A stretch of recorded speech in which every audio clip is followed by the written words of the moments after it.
함께 일어나서 하나님 말씀이 있습니다. 요한복음 21장 15절부터 17절 말씀입니다. 요한복음 21장 15절부터 17절 말씀입니다. 같이 한 목소리로 요한복음 21장 15절부터 17절 3절 말씀 같이 읽겠습니다. 시작. 그들이 조밥 먹은 후에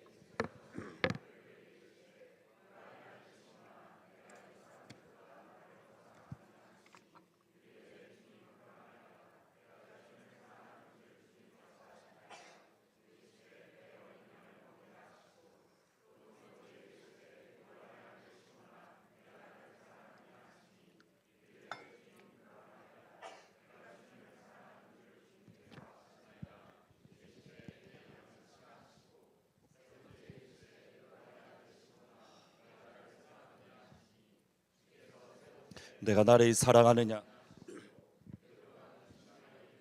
주님 모든 것을 아시오매 내가 주님을 사랑하는 줄을 주님께서 아시나이다. 예수께서 이르시되 내 양을 먹이라. 아멘. 미국에 있는 신학교에 입학하기 위해서 이렇게 자기소개서를 썼던 적이 있습니다. 이렇게 저는 모태신앙, 그러니까 어머니 뱃속에 있을 때부터 이렇게 교회를 다녔기 때문에, 근데 이 모태신앙이라는 말을 영어로 어떻게 설명을 해야 될지 너무 고민이 되는 겁니다. 한번 파워포인트 열어주시면, 모태신앙이라는 것이 어머니 모자 태자는 아기를 배다라는 태자, 그리고 믿으신 우러러보다 의지하다. 그러니까 어머니 뱃속에서부터 하나님을 믿는다, 예수를 믿는다, 이 말이 사실은 모태신앙인데, 이 말을 영어로 어떻게 번역해야 될지를 전혀 감을 못 잡겠는 겁니다. 그래서 인터넷을 찾아보니까 모태신앙, 이걸 일반적으로 이렇게 번역을 합니다. I was born and raised into a Christian family. 나는 기독교 가정에서 태어났고 기독교 가정에서 나는 성장했습니다. 이렇게 번역하는 것을, 표현하는 것을 보았습니다. 근데 생각해 보면 미국식의 표현, 내가 기독교 가정에서 태어나서 기독교 가정에서 성장했습니다라는 이 표현이 모태신앙이라는 단어보다 더 좋은 표현인 것 같습니다. 왜냐하면 저는 엄마 뱃속에 있을 때 예수를 믿지 않았습니다. 엄마 뱃속에 있을 때 예수라는 분이 있는지도 몰랐고 엄마 아빠 얼굴도 모르는데 예수님은 제가 그때 봤겠습니까? 전혀 예수님의 엄마 뱃속에서부터는 제가 예수를 믿었다라고 말할 수가 없습니다. 물론 하나님께서 나를 선택하셨다라는 말과 내가 어머니 뱃속에서부터 나는 믿음으로 가지고 있었다라는 말은 조금 다릅니다. 하나님께서 어머니 뱃속에서 저를 선택하셨습니다. 그러나 제가 어머니 뱃속에서부터 예수 믿는 믿음이 굳건했다, 사실 이렇게 말하는 것이 쉽지가 않습니다. 저는 기독교 가정에서 태어나서 기독교 가정에서 자라면서 자연스럽게 예배드렸고 자연스럽게 찬양하고 자연스럽게 성경 읽고 자연스럽게 기도했습니다. 그러던 가운데에 고등학교 때에 예수님을 나의 주 나의 하나님으로 믿고 고백하게 되었는데, 그때 어떤 일이 있었냐면 제가 자원해서가 아니라 한 선생님에 의해서, 교회 선생님에 의해서 억지로 기도원에 일주일에 한 번씩 끌려 올라갔습니다. 그러니까 일주일에 한 번 이상 기도원에 끌려서 이렇게 올라갔는데, 진짜 신기한 것이, 지금 이렇게 설교 준비하면서 그때를 되돌아보았는데 너무 신기한 게, 주로 화요일날 기도원에 올라갔는데 화요일 아침만 되면 기침이 나기 시작하는 겁니다. 화요일날 아침이 되면 머리에서 열이 나기 시작하는 겁니다. 그리고 기도원 갔다 오면 언제 그랬나는지 깜쪽같이 다 깨끗해집니다. 그래서 되돌아보니까 진짜 내가 가기 싫었구나. 그래서 안 나던 기침도 막 나고, 기침 나면서 전도사님, 선생님 제가 기침 나서 못 갈 것 같은데요, 그러면 욕 바가지로 듣고 어쩔 수 없이 기도원에 올라갔다가 또 내려와서 이렇게 생활하는 그러한 생활을 했는데, 한 날은 밤에 산 꼭대기에 올라가서 건물도 가지 않고 산 꼭대기에 바위가, 큰 바위 한 이 정도 되는, 한 저희 본당 절반쯤 되는 바위가 있는데, 그 바위에서 전체적으로 합심해서 같이 기도하다가 이제 개인적으로 흩어져서 개인 기도를 하기 시작하는 겁니다. 개인 기도를 하는데 갑자기 예수님을 사랑한다는 이 마음이 제 안에서 나오는 것이 아니라 밖에서 제 안으로 불쑥 들어오는 겁니다. 끊임없이 예수 사랑하시면 거룩하신 말일세, 나의 사랑하심 성경에 써있네. 끊임없이 어렸을 때부터 불렀던 찬송이 있습니다. 힘으로도 못 가요 하나님 나라, 그 다음 뭐죠? 돈으로도 못 가요 하나님 나라, 힘으로도 못 가요 하나님 나라, 거듭나면 가는 나라 하나님 나라, 믿음으로 가는 나라 하나님 나라. 이 찬양을 부르신 분은 주일학교 출신이라는 뜻입니다.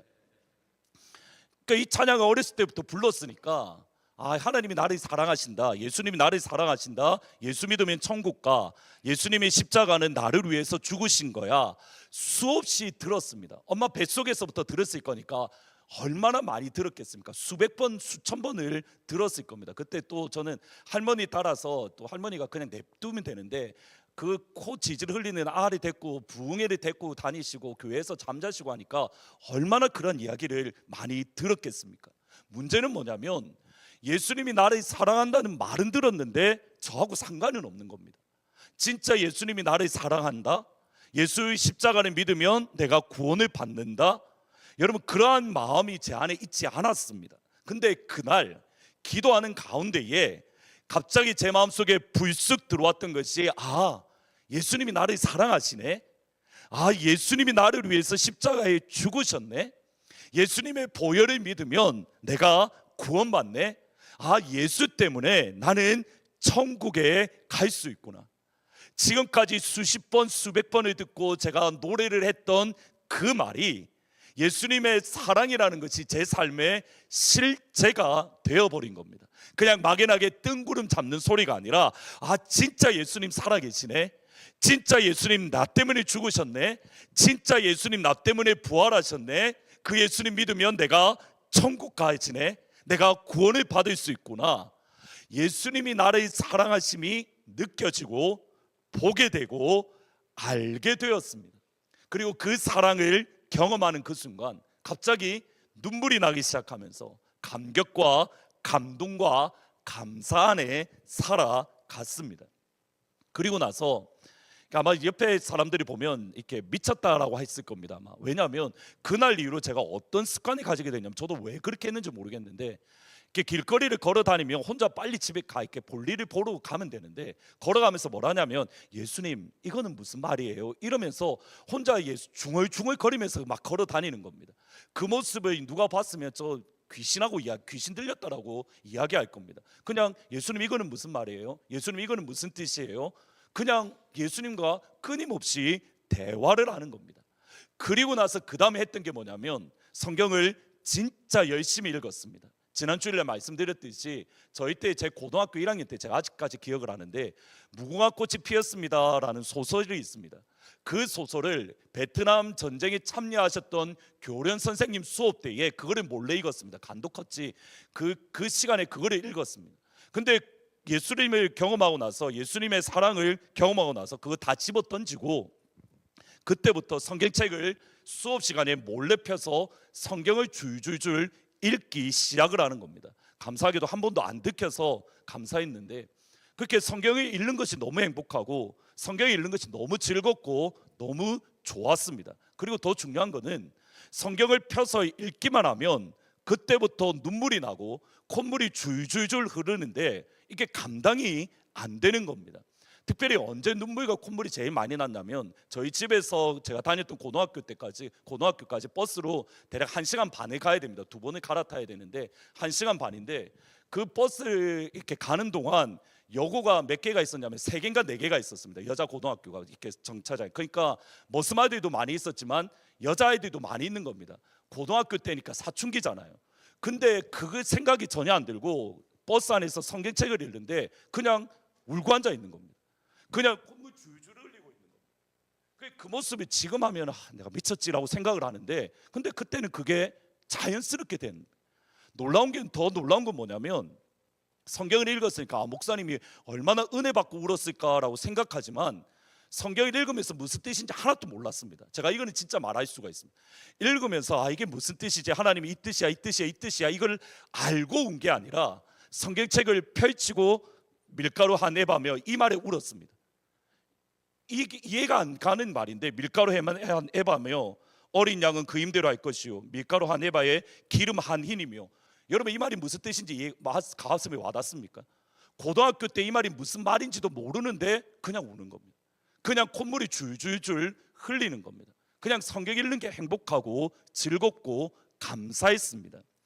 그렇게 시간이 지나는 가운데에 성경을 읽는 것이 즐겁고 그냥 예수님하고 그냥 주절주절 이야기하다가 어느 날 갑자기 제 마음속에 너무 궁금증이 생긴 겁니다. 예수 믿으면 천국 갑니다. 아멘. 아까 뭐라고 얘기했죠? 돈으로도 못 가요. 하나님 나라. 힘으로도 못 가요. 하나님 나라. 그 다음에 뭐죠? 거듭나면 가는 나라, 하나님 나라. 믿음으로 가는 나라, 하나님 나라. 예수 믿었으면 천국 갑니다. 여러분, 천국 간다라는 그 말은 내가 예수를 믿고 죽으면 저 어딘가에 있을 하나님이 예비하신 집 또는 예수님이 준비하신 그 천국으로 내가 가는 것을 뜻합니다. 아멘. 천국은 죽어서 내가 가는 곳입니다. 저는 여기에 대해서 이것은 분명한 성경이고 이것은 진리입니다. 물론 천국에 대한 또 다른 측면이 있습니다. 예수님이 하셨던 말씀, 회개하라 천국이 가까웠느니라. 이 말은 헬라어로 보면 천국이 이미 왔다는 겁니다. 그러기에 여러분, 천국은 뭐냐면 이 자리에 천국이 이미 임했습니다. 여러분, 이 자리는 이미 천국입니다. 두세 사람이 내 이름으로 모인 곳에 나도 그들 중에 함께 하겠노라. 우리가 예수의 이름으로 모인 이곳은 다른 그냥 하트포드 제2장로교회라는 건물이 아니라 천국의 하늘로부터 내려오는 시간인 줄 믿습니다. 여러분, 코아 모임할 때 그 코아 모임, 예수를 믿는 이름으로 두세 사람이 모였기에 여러분, 코아 모임은 무엇인가요? 천국입니다. 여러분의 가정에 예수 믿는 사람들끼리 모였고, 엄마 예수 믿고 아빠 예수 믿고 아기 예수 믿고, 그러면 그것은 천국인가요? 지옥인가요? 여러분의 집은 천국일까요? 지옥일까요? 확실하십니까? 예수의 이름으로 모인 그곳은 뭐죠? 천국입니다. 그런데 예수 믿고 죽으면 천국 갑니다. 예수 믿고 죽으면 주와 함께 영원히 삽니다.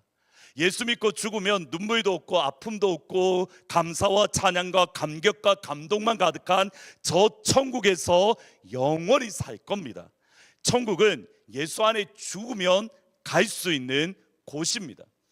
여기에 대한 생각이 있으니 제 안에 한 소원이 갑자기 불쑥 일어나는 겁니다. 정확하게 고2, 고3 때인데 제 마음속에 어떤 마음이 들었냐면, 하나님, 빨리 죽고 싶어요. 예수님하고 이야기를 하다 보니까 표현이 좀 이상한데, 예수님, 나 빨리 죽어서 천국 가고 싶어요. 여러분, 이 마음이 드는 겁니다. 그리고 이렇게 고백하기도 했습니다. 빌립보서 1장 23절에 보면 바울이 정확하게 이렇게 말합니다. 같이 한번, 현대어 성경인데 같이 한번 읽어보십니다. 시작. 어떤 때는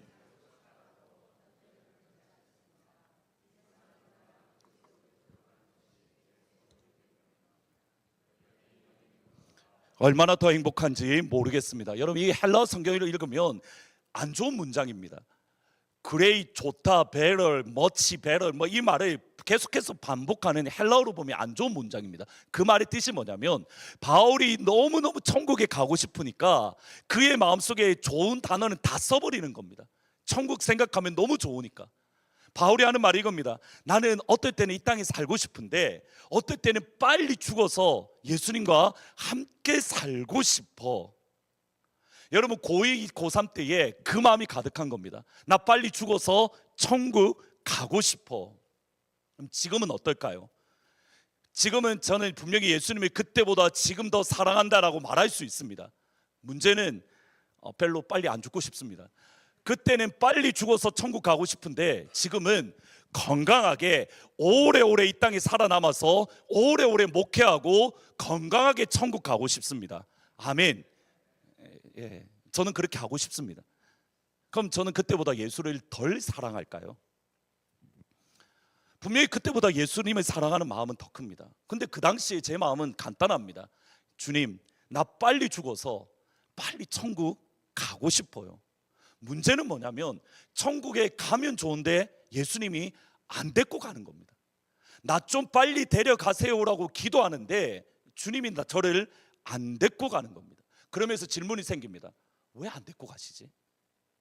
왜 예수님 나를 천국에 빨리 안 데리고 가실까? 빨리 데리고 가면 죄도 안 짓고 예수님과 함께 있고 영원토록 주님과 살 수 있을 건데 주님 왜 나 안 데리고 가세요? 너무 궁금한 겁니다. 그러다가 성경을 읽었는데 딱 이 말씀에 부딪혔던 적이 있습니다. 요한복음 17장 15절에 보면 내가 비옵는 것은 예수님의 기도입니다. 내가 기도하는 것은 제자들을 세상에 데려가는 것이 아닙니다. 예수님도 제자들을 데리고 가지 않겠다라고 말씀하십니다. This is my prayer. 나는 그들이 데리고 가려고, 예수님 그들을 천국으로 데리고 가는 것을 예수님이 기도한 게 아닙니다. 주님께서는 우리를 천국으로 곧장 데리고 가는 것이 주님의 마음이 아니라는 겁니다. 그러면 예수 믿고 난 이후에 우리를 이 땅에 남겨두시는 예수님의 마음이 있습니다. 오늘 그 마음을 같이 살펴보려고 합니다. 첫 번째로 예수님은 나의 속사람을 전부 다 드러내십니다. 예수님은 나의 속사람을 모두 다 드러내십니다.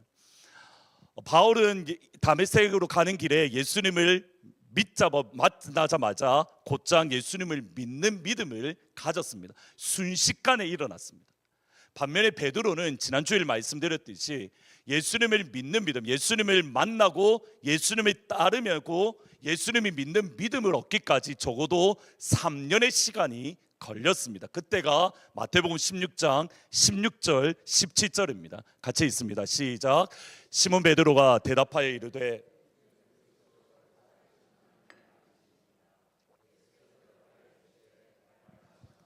내가 복이 있도다. 이를 내게 알게 한 이는 혈육이 아니요 하늘에 계신 내 아버지시다. 여기 주는 그리스도십니다. 살아계신 하나님의 아들입니다. 여러분 이 말이 복잡한데 그냥 간단합니다. 예수님 당신은 하나님입니다. 예수님 당신은 구원자입니다. 예수님 당신은 나의 생명이십니다. 그냥 복잡한데 그냥 딱 단순하게 생각하면 됩니다. 주는 그리스도십니다. 예수님 당신은 하나님입니다. 예수님 당신은 나의 구원자이십니다. 베드로는 더 이상 예수님이 선지자가 아닌 것을 알았습니다. 소크라테스 같이 좋은 사람 또는 좋은 철학을 이야기하는 사람이 아닌 것을 베드로가 그 시간 고백하게 된 겁니다. 여러분 오해하시면 안 됩니다. 분명히 예수님은 좋은 말씀을 하셨습니다. 내 이웃을 내 몸과 같이 사랑하라. 좋은 말씀을 하셨지만 좋은 말씀을 하는 분은 아닙니다. 예수님은 하나님이십니다. 예수님은 그 말씀으로 천지를 창조하신 창조의 하나님이십니다. 여러분 이것을 이브리서 1장에 넘어가시면 예수님은 그 말씀으로 지금도 우주 만물을 서스테인 붙들고 계신다. 예수님은 지금 이 시간에도 이 우주가 망하지 않도록 지구가 정확한 궤도로 돌아갈 수 있도록 예수님은 지구를 여전히 뭐하고 계십니까? 말씀으로 붙들고 계시고 하나님의 뜻을 따라 그것을 이끌어 가시는 하나님이 누구냐면 우리 예수님입니다. 주는 그리스도십니다. 살아계신 하나님의 아들입니다. 이 말은 예수님 당신은 창조자 하나님이십니다. 예수님 당신은 여전히 이 땅을 붙들고 계십니다. 예수님 당신의 이 땅을 하나님의 뜻대로 이끌어 가시는 창조주 능력의 하나님입니다. 베드로는 이 고백을 예수님 앞에 드렸던 겁니다. 그 다음에 고민입니다. 그 다음 성경을 읽으면서 제가 가졌던 고민, 똑같은 고민을 가지게 되는 겁니다. 주는 그리스도십니다. 예수님은 하나님입니다. 그러면 어떻게 하면 됩니까? 그 즉시로 베드로를 휴거 하늘로 쑥 데리고 가면 되는데 그대로 내버려 두십니다. 여러분 더 흥미로운 게 뭐냐면 제가 설교 준비하다가 그 생각을 좀 장난스러운 생각을 해봤는데 이후에 예수님이 십자가에 죽으시고 부활하시고 사도행전 1장에 보면 감람산에서 제자들이 보는 앞에서 하늘로 올라가십니다. 여러분 이때에 제자 중에 한 명을 싹 데리고 올라가시면 어땠을까요? 그러면 제자들이 보기에 예수님 증명이 되잖아요. 내가 다시 올 건데 너네들이 보는 것처럼 내가 베드로를 데리고 올라가는 것처럼 내가 나중에 너희들을 천국으로 데리고 올라갈 거야. 확증이 되잖아요. 근데 굳이 데리고 가시면 되는데 다 내버려 두십니다. 다 이 땅에 그냥 내버려 두시고 예수님 혼자 하늘에 올라가십니다. 예수님의 의도가 예수님의 베드로를 향한 마음이 있는 겁니다. 베드로가 예수님의 하나님 되심을 고백한 이후에 예수님의 제자들과 함께 예루살렘에 올라가십니다. 그리고 예수님의 제자들과 함께 유월절 전날 마지막 만찬, 마지막 저녁 식사를 제자들과 함께 드십니다. 그리고 나서 몇 시간이 지나고 나면 예수님은 대제사장에 붙잡히고 그리고 로마 총독이었던 빌라도에 의해서 십자가에 죽으실 것을 예수님이 미리 아셨습니다. 그리고 저녁밥을 먹는 그 가운데 예수님이 예언의 말씀을 합니다. 너네들이 지금 나와 저녁밥을 먹고 있지, 조금만 있으면 너네들이 나를 다 버릴 거야. 너네들이 3년 동안 나를 같이 따라다녔지만, 너네들이 나하고 지금 같이 있지만 몇 시간 후면 너네들이 다 나를 버릴 거야. 그리고 여기서 한 술 더 떠십니다. 나와 함께 지금 밥을 먹는 사람 중에 한 명이 나를 배반할 거야. 누가복음 22장 21절 23절을 보시면 이렇게 말합니다. 그러나 보라, 나를 파는 자의 손이 나와 함께 상 위에 있도다. 가룟 유다를 뜻합니다. 그 말을 듣자마자 제자들의 반응이 이겁니다. 그들이 서로 묻되 우리 중에서 예수님을 파는 사람이 누구일까 하더라. 한 장 다른 쪽으로 넘겨주시겠습니까? 반대로. 23절에 보면 서로 묻되 우리 중에 이 일을 행할 사람이 누구일까 하더라. 여러분, 예수님의 제자들의 반응은 지극히 정상적이고 당연합니다. 지금 제자들이 예수님을 뭐라고 고백했냐면 예수님은 하나님이십니다. 예수님은 구원자입니다. 예수 믿으면 우리가 천국 갈 수 있습니다. 그런데 그 예수님을 우리가 버린다고요? 그런데 그 예수님을 우리가 배반한다고요? 그럼 예수님을 버릴 사람은 누구지? 예수님을 배반할 사람은 누구지? 서로 웅성웅성하며 서로 이야기하고 질문하기 시작을 합니다. 근데 그 다음 반응이 중요합니다. 24절 말씀입니다. 한 장 더 넘겨주시면 여러분, 이 두 구절을 연결해서 읽어보면 이게 의미가 좀 맞지 않습니다. 같이 한번 읽어보십니다. 시작. 그들이 서로 묻되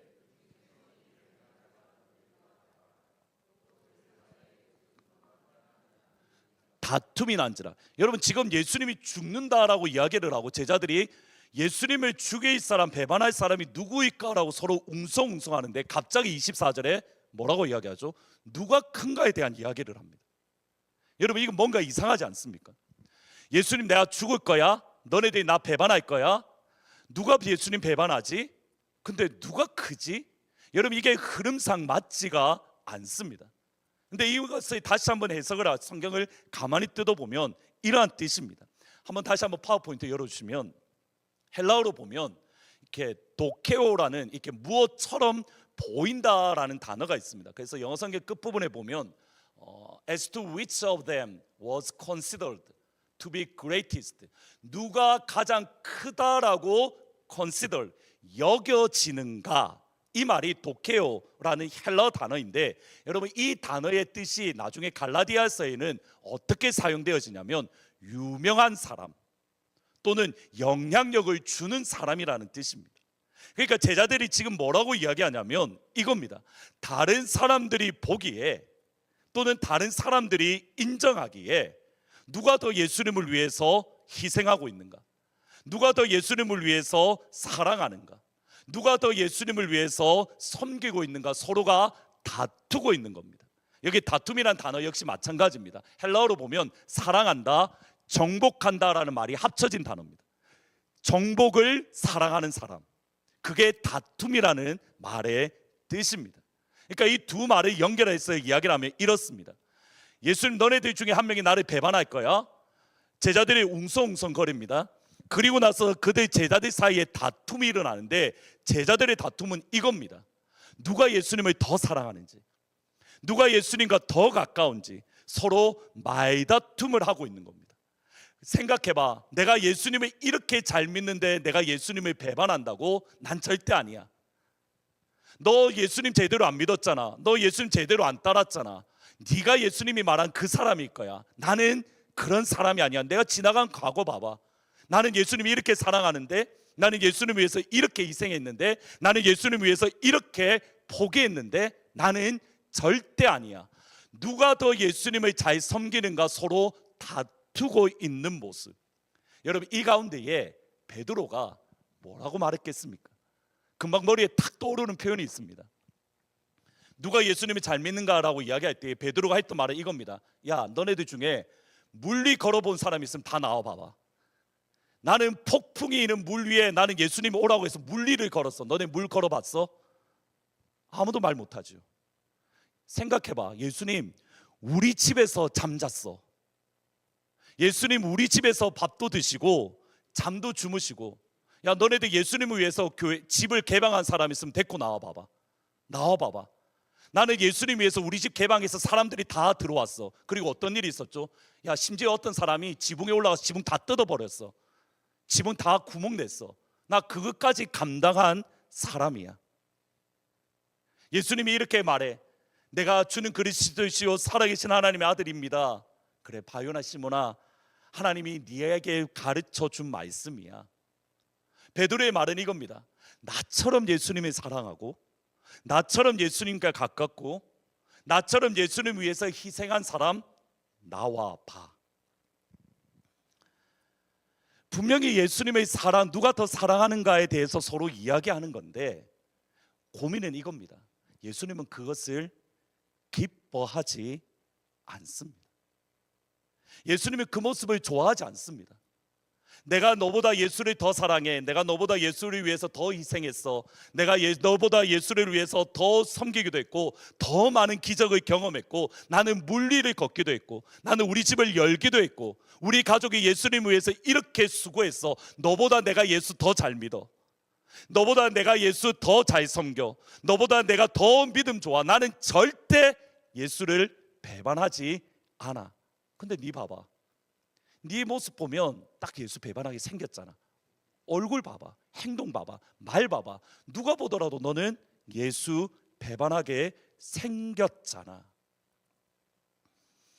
예수님을 하나님으로 믿는 믿음은 가졌는데 여전히 베드로 안에 무엇이 있는 겁니까? 영적인 찌꺼기가 남아 있습니다. 여전히 교만이라는 찌꺼기, 여전히 세상의 생각으로 그의 마음이 여전히 붙들려 있습니다. 그 다음에 고민은 이겁니다. 예수님은 베드로 안에 무엇이 있는지 정확하게 아십니다. 근데 누구도 알까요? 마귀도 알고 있습니다. 다음 말씀을 보시면 알 수 있습니다. 누가복음 22장 31절 32절에 보면 시몬아 시몬아, 사탄이 너희를 밀가 부르듯 하려고 요구하였으나 그러나 내가 너를 위하여 너희 믿음이 떨어지지 않기를 기도했으니 너는 돌이킨 후에 내 형제를 굳건하게 해.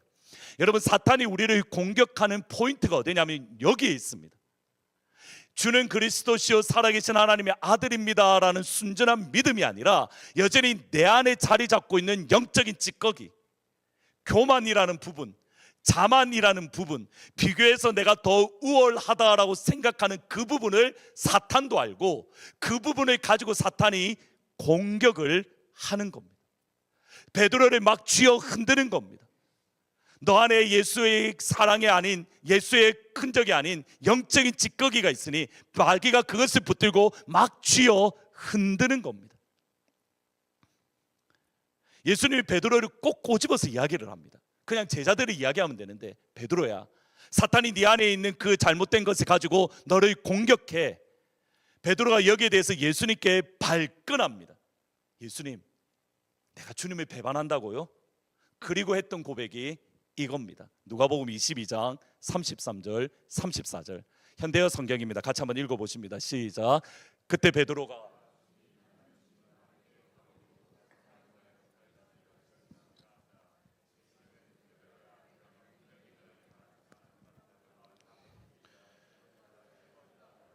너가 말할 것이다 하고 말씀하셨다. 예수님, 사탄이 나를 공격해서 넘어뜨린다고요? 천만의 말씀입니다. 나는 예수님과 함께 감옥에도 갈 겁니다. 나는 예수님과 함께 사형장에도 갈 수 있습니다. 나는 예수님 절대 배반 안 합니다. 여러분, 이 말은 성령님에 의해서 한 고백입니까? 아니면 베드로의 인간에서 나오는 고백입니까? 예수님을 위해서 감옥에 간답니다. 여러분, 이거 놀라운 믿음 아닙니까? 이거 베드로에게서 인간적인 믿음의 고백입니까? 성령님이 하시는 고백입니까? 인간적인 찌꺼기입니다. 내가 주님과 함께 사형장까지 갈 수 있습니다. 인간적인 찌꺼기에서 나오는 고백입니다. 여러분, 이거는 중요한 의미를 가집니다. 우리가 예수님을 위해서 감옥에도 갈 수 있습니다. 예수님을 위해서 사형장에도 갈 수 있습니다. 예수님이 기뻐하는 고백도 될 수가 있고, 예수님이 기뻐하지 않는 고백이 될 수도 있는 겁니다. 여기에 핵심이 있습니다.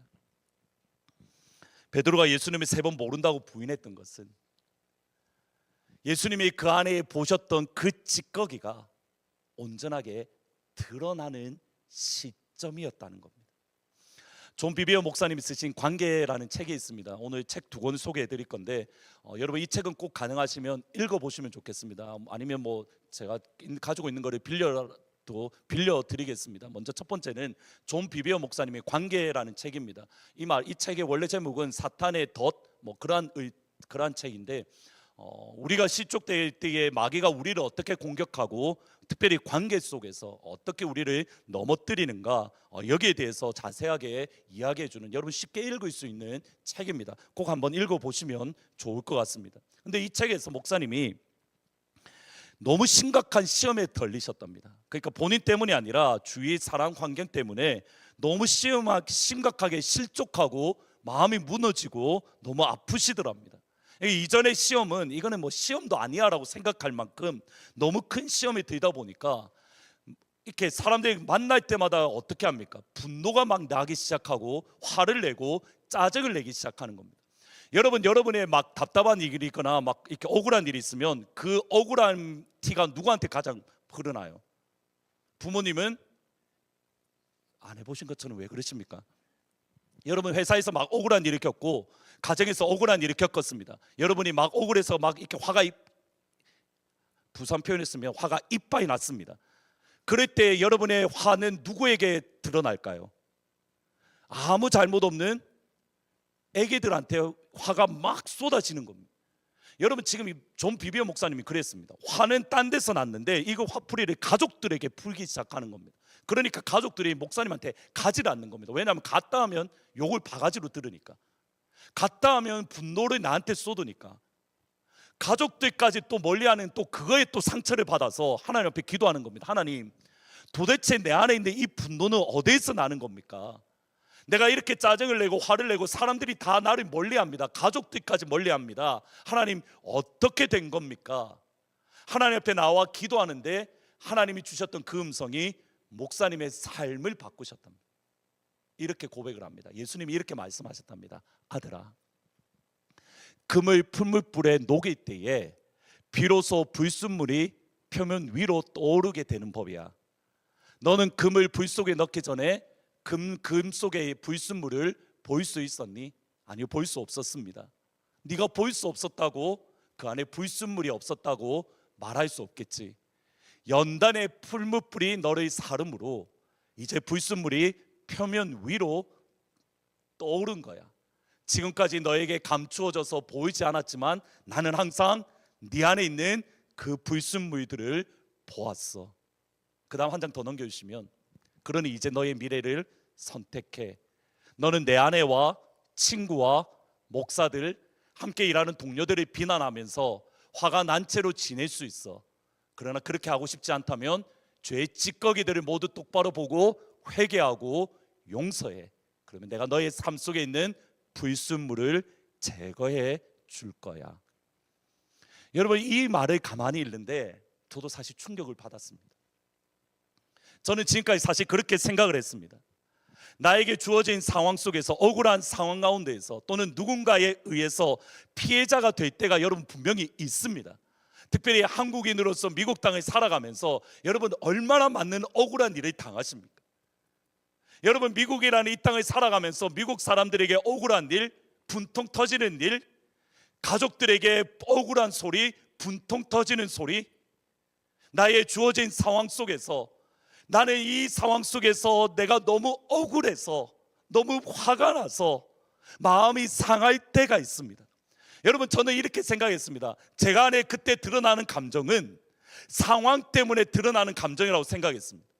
내가 억울하다고 생각했던 그 감정은 내가 진짜 억울하니까, 주님 나 너무 억울해요, 주님 이거 너무 불공평하잖아요, 그 말을 주님 앞에 했었습니다. 그런데 여러분 이 책을 읽어보니 예수님께서 하시는 말씀은 아니라는 겁니다. 내 안에 원래 어떤 마음이 있었다는 겁니까? 억울해하는 마음이 내 안에 있었다는 겁니다.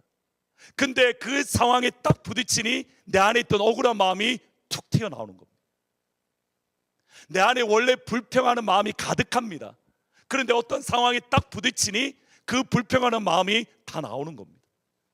내 안에는 비난하는 마음, 비럴레스가 내 안에 가득합니다. 쓴뿌리가 있습니다.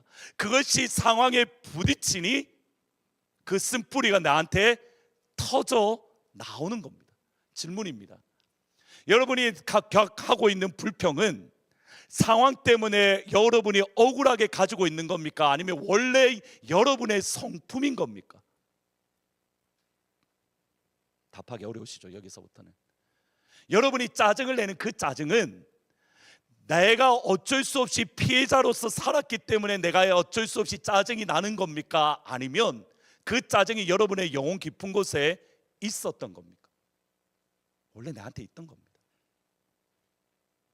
원래 내 안에 있던 것들이 상황이 평안하니, 그런 일이 일어나지 않으니 그냥 저 안에 깊숙이 들어가 있다가 하나님이 여러분을 풀무 속에 툭 던지니 그때에 여러분도 알지 못했던 영적인 불순물들이 다 또 오르는 것. 영적인 찌꺼기는 내 안에 이미 있었습니다. 내가 예수를 믿고 난 이후에도 여전히 내 안에는 교만이라는 영적인 찌꺼기, 여전히 내 안에는 불평이라는 영적인 찌꺼기, 여전히 내 안에는 비난이라는 영적인 찌꺼기가 있었습니다. 주님은 그것을 보시고 그것을 없애기 위해서 우리를 풀무불 속에 던져 넣으시는 겁니다. 베드로 역시 마찬가지입니다. 베드로는 예수님을 위해서 나 감옥에 갑니다. 예수님 나 주님 위해서 사형장에도 갑니다. 막상 딱 부딪히니 그의 진짜 속마음이 드러나는 겁니다. 마태복음 26장 73절 74절. 잠시 후에 거기 섰던 사람들이 베드로에게 와서 당신의 말투를 보니 당신은 예수와 한패임이 틀림없습니다. 베드로가 만일 내가 그런 사람이라면 저주를 받을 것이라고 맹세하면서 나는 정말 예수를 모른다고 하였다. 바로 그때에 닭이 울었다. 여러분, 베드로의 진짜 모습은 어떤 모습입니까? 나는 주와 함께 감옥에도 갈 수 있습니다, 주와 함께 사형장에도 갈 수 있습니다 라는 이 말입니까? 아니면 나 예수 모르는데요, 나는 그 사람이 누군지 몰라요, 가요처럼 나는 그 사람이 누군지 모릅니다. 어떤 게 진짜 베드로의 모습입니까? 두 번째로, 우리의 이 찌꺼기를 알고 계신 예수님께서 저와 여러분을 같이 한번 읽어보십니다. 시작. 사랑으로 나를, 이 말은 He calls me by love, 사랑으로 부른다가 아니라 He calls me to be love. He calls me to become love. 주님께서는 나를 사랑이 되도록 불러주십니다. 베드로 안에 있는 영적 불순물을 없애기 위해서 예수님이 베드로를 던지셨던, 또는 사탄이 베드로를 넘어뜨리려 했던 그것은 결코 작은 게 아닙니다. 3번 예수님을 모른다 부인했던 베드로가 얼마나 무너졌는지 알 수 있는 말씀이 있습니다. 예수님께서 죽으시고 부활하셨습니다. 그리고 나서 안식구 첫날 제자들을 만나 주십니다. 바람을 후 부시며 너희에게 평강이 있을지어다. 베드로는 예수님을 만났습니다. 그때 마침 도마가 없었습니다. 일주일 후에 예수님이 다시 찾아오십니다. 내 손을 내 옆구리에 넣어봐봐, 내 손을 내 손에 넣어봐봐. 그 자리 그곳에 베드로가 있었습니다. 부활의 예수님을 2번이나 만났습니다. 죽으셨다가 부활하신 예수님, 부활의 주님을 2번이나 눈으로 보고 있고 손으로 만졌습니다. 여러분, 회복될 만하잖아요. 근데 베드로의 고백은 이겁니다. 물고기 잡으러 가자. 나와 함께 물고기 잡으러 가자. 제자들 몇 명과 함께 물고기를 잡으러 올라갔습니다. 그때에 예수님께서 다시 찾아오셔서 지금은 정확하게 베드로를 콕 집어서 베드로에게 하시는 질문이 있습니다. 이것이 오늘 말씀의 핵심입니다. 요한복음 21장 15절 말씀 같이 한번 읽습니다. 시작. 그들이 조반 먹은 후에 예수께서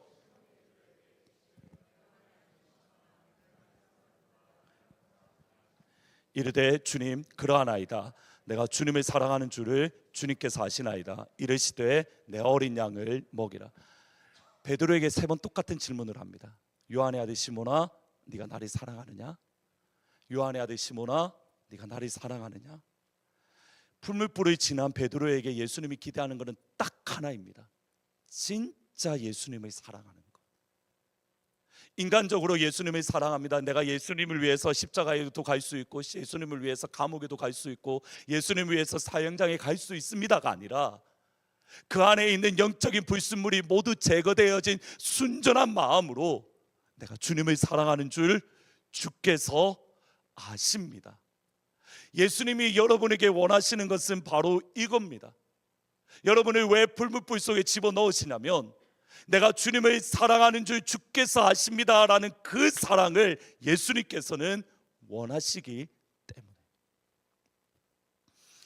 두 번째 책이 더 리셋이라는 책입니다. 제레미 리들 목사님이 쓰신 책인데, 여러분 이 책은 찬양대와 찬양팀은 꼭 읽어보기를 축복합니다. 꼭 읽어보기를, 이렇게 영어로 된 짧은 책인데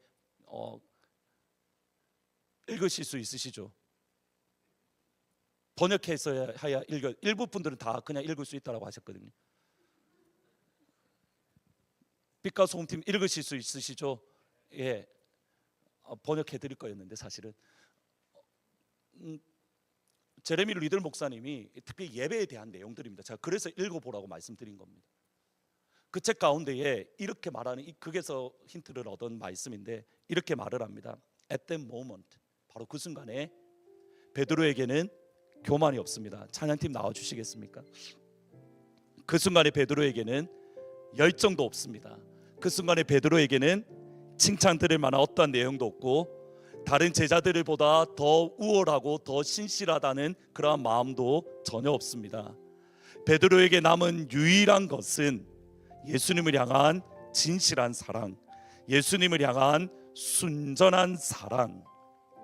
그날 이후로 사랑은 베드로에게 새로운 기초가 되었습니다. 그 다음 표현이 중요합니다.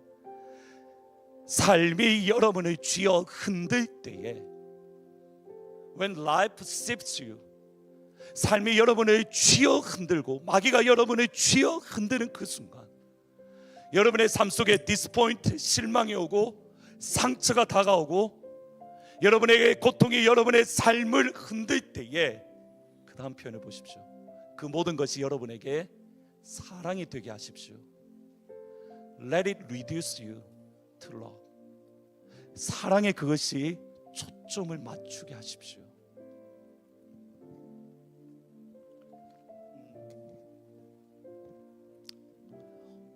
한동안 이렇게 어떤 분이 저한테 했던 말이 있습니다. 목사님은 피해자가 아닙니다라는 말을 하는 겁니다. 가만 들어보니까 그 말이 맞습니다. 여러분 이 시간에 여러분 결단하셔야 됩니다. 여러분에게 주어지는 어려움, 삶의 고통, 억울함, 여러분 그 억울함 속에 빠져 있을 때에 예수님은 여러분이 피해자로 살기를 원하지 않으십니다. 피해자를 뛰어넘어서 그 모든 과정을 통해서 예수만을 사랑하는 그 한 사람, 여러분이 순전한 마음으로 주님만을 사랑하는 그 한 사람, 여러분 억울한 마음으로 이 땅을 살아가는 게 아니라, 시간을 낭비하는 게 아니라, 내가 이 과정을 통해서 예수를 사랑하고 예수께 더 가까이 나아가고 하나님께서 내 영혼을 더욱더 순결하게 하셨다는 그 믿음. 여러분 이 시간 결단하셔야 됩니다. 여러분 피해자로 살아가시겠습니까? 예수를 사랑하는 예배자로 이 땅을 살아가시겠습니까? 주의 이름으로 축복합니다. 피해자에서 벗어나서 예수를 사랑하는 예수의 사람으로 설 수 있기를 주의 이름으로 축원합니다. 베드로전서 2장 8절에 베드로가 이후에 이렇게 고백합니다. 여러분, 예수를 여러분이 본 일이 없으나 여러분이 예수를 사랑합니다. 지금도 여러분이 예수를 못 보고 있지만 믿고 말할 수 없는 영광스러운 기쁨으로 여러분이 예수님을 기뻐합니다.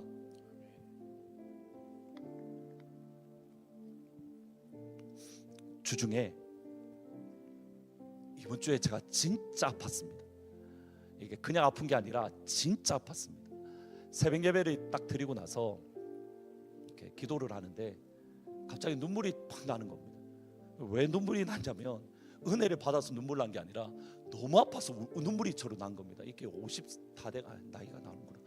이제 50 다 돼가는데 아파서 운다. 여러분 제가 기억하실 겁니다. 오래 계셨던 분은 제가 이렇게 7년 전에 10년 전인가 교통사고가 났던 적이 있습니다. 이렇게 차 범퍼 이렇게 빼고 있는데 어떤 할아버지가 뒤로 빽하다가 저를 못 보고 제 무릎이 이렇게 치였습니다.